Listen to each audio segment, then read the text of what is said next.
Do you feel like the landlords were really taking advantage of? The landlords didn't know any other way to deal with me than the way they dealt with me. The first way they dealt with me was, oh my God, she's a woman, you know. And so that and they were elderly. They were all in their 70s. They were so divided among themselves. There were 2 men and 3 women, cousins from one big family, and we had to write them 5 rent checks because for the longest time the men would get the rent and then dole it out to the women because they didn't think the women could handle it. Even though the principal landlord was a woman, she had 50% of the lease and the other 50% was divided up between the others. And so they didn't trust me from the get-go. I hated that because everywhere I'd ever worked, it had always been, give Carol the job, she can get it done. But these were like, you don't know what to do. Then when I did finally figure Nathan's out and say it can't afford itself, the party's over, Howard was not running it right, they didn't believe me. They figured I was hiding a vast joint family fortune from them, and that I would. Did you wish you found all that money that everybody, sure the did. IRS and everybody else? You know, because there was a joint family fortune, but Spencer and I didn't have access to it. Neither one of us was in the will. So, you know, I would try, and I was so honest with them. And what drove me crazy is I would come in and I would be completely transparent, and they wouldn't believe me. And I was forced to do things I didn't believe in. My lawyers said, well, you're just going to have to start shorting the rent. They aren't going to give you a rent reduction, so you've got to start shorting the rent, which put me in jeopardy. But they said if they cash the checks, it's a de facto rent decrease. So I'm always on this high wire. Oh, wow. That's interesting. You know, I was having to learn all these ways to survive. Did they cash the checks? They did cash the checks, but when it came time to close Nathan's, they said I owed them $800,000 in rent that had been deferred. And that's where my pro bono lawyers came in and said, no, you cash the checks. That's off the table. It was right to the last second. It was a high wire. It was a hyper coaster. But those lawyers did get me my freedom. It cost me a lot of money, but it was worth it. You know, it's like when we sold my brother's company. It was a tough decision. You don't want to let go because you want, but it was like. Oh, I so wanted to let go. It was just. Well, I'm glad I did because it kind of opened up this new freedom. So I've got another question for you, and then I want to open up to questions for everybody in the audience. What's next for Carol Russ Joynt? Gosh, I wish somebody could tell me. I even recently went to an astrologer and had her do my chart because I thought I am in an open field at an intersection with roads going in every direction, and I am clueless as to which way to go. And yet, I want to go. I want to work. I want to be productive. All of that is behind me. I want to be able to have health insurance. I don't like being unemployed. I want to have a paycheck, pay for my son's college. I want to work with people. I want to be creative. I don't care where I live. I just want something to do, but I don't know what it is. I don't know. And she said, as astrologers are wont to do, the path will reveal itself. Well, as Yogi Berra once said, when you come to a fork in the road, take it. So, well, and you know. So did you see the movie Castaway? I write about it in my book with Tom Hanks.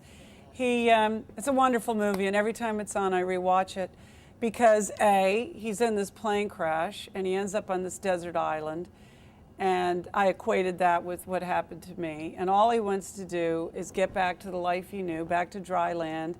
And his entire work is building this life raft to get him back to dry land. And every day I was at Nathan's, I was working on my life raft because all I wanted to do was get back to dry land.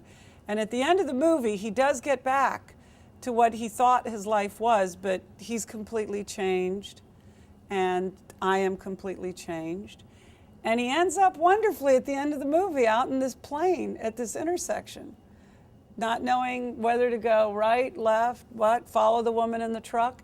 You know, he doesn't know and go to black. That's it. But I so relate to the way he feels. you know, it will reveal itself, and you will be. But I know that you are an important part of Washington, D.C., and I really appreciate you coming and sharing your story with us Thank today. you. I hope everybody has an opportunity to read this book because it will have your Oh, yeah, stuff it's and great you will- beach reading, actually, or wherever you spend your summer holiday, because you're there, you know, in it's secure, hopefully. And it leads to a family discussion. And the yeah. harrowing rides between the covers. Yeah. So, we've got time for a couple questions. Please, We'll I over love here. questions. I really appreciate your frankness. I think it's just amazing. You, the trust value in what you have between the lines, I'm sure, in the book, and what you shared with us Thank is you. just pretty evident. But that right now, where is your trust radar for not only It's men healthy. and Trust but women? verify. I'm not going to let Reagan own that phrase. It may apply to the Russians for him, but I think it can apply in every other regard. I use it with my son all the time because he's like, Mom, you know, we're going to go to this party and there's really not going to be any drinking. You just have to trust me. And I'm like, yeah, trust but verify. And I feel I love love. I love men. I hope I marry again. I'll do it differently perhaps, but I hope that it's still with all the great exuberance and excitement of any love affair. But I do trust. I just trust more carefully than I used to. Well, thank you very much for your Thank you. real honest frankness, and your son.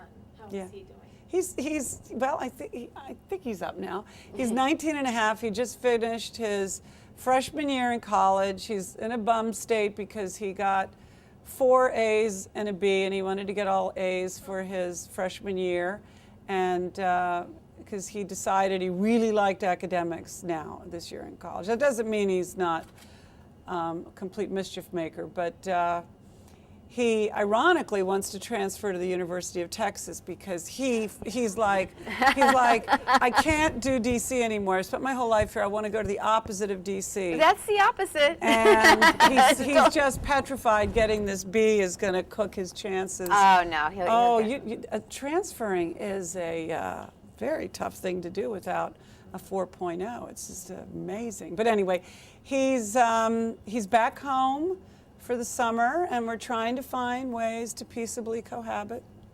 Yeah, So, that's you know. as they grow. There was- Linda, you had a question. I just wanted to say that I'm a widow too, and I'm writing a memoir as well. But Good luck. the piece that I found is I expected to grieve the loss of my husband. We all sort of rehearsed that in our mind. What would we ever do if we lost our spouse?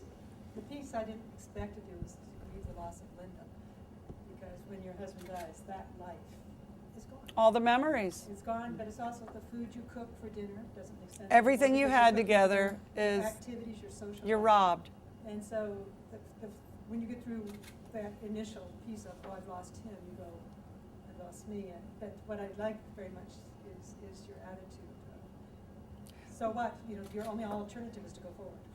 It really is. There were plenty of times when I'd wake up in the morning and I'd think, well, I could just go get a bottle of vodka, pull the curtains, shut the door, and just stay here. But everything's just going to pile up outside the door. It's not going to go away. I was the defendant in this fraud case. I did own this saloon. I did have this job with Larry King Live. And most of all, I had a 5-year-old in the bedroom next to me. And all of those components expected me to show up. I had to show up. Wow. Who else has a question? Yes, ma'am. Karen. So now I know that you were truly relieved to sell Nathan's. I didn't get to sell it. No, it just closed. But did you stay there for that long a period of time because you were trying to get it No, to a place? Or? no, I was an indentured slave. I had signed something called a personal guarantee, not having any idea what it was. And what it turned out to be is signing away any leverage I had with the landlords. I didn't know then that Nathan's was bankrupt.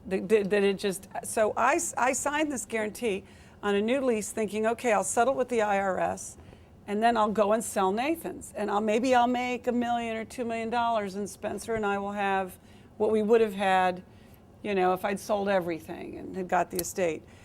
But after I'd signed the personal guarantee, that's when the managers came to me and said, well, you know, Nathan's doesn't make any money. we need to borrow this from you. We need to borrow that. I started giving my money I started doing what Mr. Joynt was doing. So that's why I said to the landlords, will you take back the key or will you reduce the rent?